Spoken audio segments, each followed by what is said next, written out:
ഈ പാലും പായസം മിക്സും മത്തനും പഴമൊക്കെ കാണുമ്പോൾ ഒരു പിറന്നാൾ മണക്കുന്നുണ്ടല്ലേ? പഴയേ പറയാം. അതുമായിട്ട് വന്നപ്പോൾ കാണുന്ന കാഴ്ചയാണ് ബൈക്കുകളുടെ ഇടയിൽ വെയിൽ കായുന്ന പക്രൂശൻ. അവൻ്റെ നോട്ടം മുകളിലേക്കാ. നോക്കിയപ്പോൾ മോളിൽ നിന്ന് രണ്ട് പേര് അവനെ നോക്കി ചൊറിഞ്ഞുകൊണ്ടിരിക്കുക. ഈ കാണുന്ന മഞ്ച് പിറന്നാളുകാരിക്ക് കൊടുക്കാൻ വേണ്ടിയിട്ടാണ്. ഞാനും കുഞ്ഞനും ബീവിയും കൂടി പിറന്നാളുകാരിക്ക് ഗിഫ്റ്റ് കൊടുക്കാൻ വേണ്ടിയിട്ടുള്ള പോക്കും. കുഞ്ഞൻ്റെ കയ്യിലെ മഞ്ഞ കവർ കണ്ടോ? അത് ഇന്നത്തെ പിറന്നാളുകാരിയായ അമ്മയ്ക്കുള്ള ഗിഫ്റ്റാണ്. അങ്ങനെ അമ്മയ്ക്ക് വാങ്ങിയ പിറന്നാൾ സ്പെഷ്യൽ വേഷ്ടിയും മുണ്ടും കുഞ്ഞൻ ഗിഫ്റ്റായിട്ട് കൊടുത്തു. അവന് അമ്മ ഒരു ഗിഫ്റ്റും കൊടുത്തു. ഇനി ഞങ്ങളുടെ ചെറിയ ഗിഫ്റ്റിൻ്റെ സമയമാണ്. അമ്മയ്ക്ക് ഏറ്റവും പ്രിയപ്പെട്ട മഞ്ച് ഗിഫ്റ്റായിട്ട് കൊടുത്തു. അതിന് സമ്മാനമായിട്ട് അമ്മ ഞങ്ങൾക്ക് ഓരോ ഉമ്മ വെച്ച് തന്നു. ഞങ്ങൾക്ക് മാത്രമല്ല, വരാൻ പോകുന്ന കുഞ്ഞു ഭാവിക്ക്. വലിയ രീതിയിലൊന്നും അല്ലാന്നുണ്ടെങ്കിലും ചെറിയ രീതിയിൽ ഞങ്ങളൊരു സദ്യ ഉണ്ടാക്കി.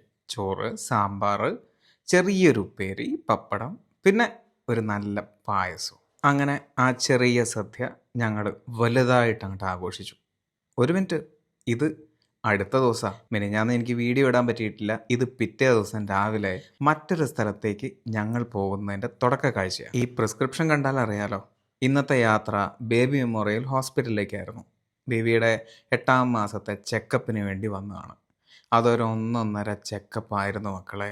കുഞ്ഞിനും ഞങ്ങളുടെ കൂടെ ഉണ്ടായിരുന്നു. പക്ഷേ യൂണിഫോം ഇട്ട് നിൽക്കുന്ന സമയം ഏതാണ്ട് 11 മണി കഴിഞ്ഞിട്ടാണ്.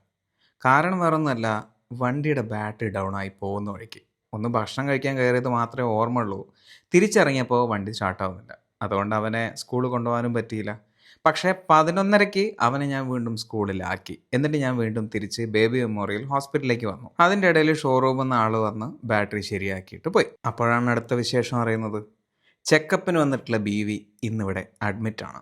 വേറൊന്നുമല്ല, ചെറിയൊരു BP വേരിയേഷൻ. പ്രഗ്നൻസി അല്ലേ, റിസ്ക് എടുക്കണ്ട, 2 ദിവസം ഒബ്സർവേഷനിൽ ഇരുന്നിട്ട് പോയാൽ മതി എന്ന് ഡോക്ടറും പറഞ്ഞു. അങ്ങനെ വിശാലമായ ആ കിടക്കയിലേക്ക് 1 മാസത്തിന് ശേഷം വീണ്ടും ബീവി. പേടിക്കാനൊന്നുമില്ല കേട്ടോ. ഇഞ്ചക്ഷനോടുകൂടി ആള് നോർമലായി, ഉണ്ണി നോർമലാണ്. പക്ഷെ വെറുതെ ഒരു 2 ദിവസത്തെ ഒബ്സർവേഷൻ. അത് ഞങ്ങൾ ഫാമിലി ആയിട്ട് അങ്ങോട്ട് എൻജോയ് ചെയ്തു എന്ന് വേണമെങ്കിൽ പറയാം.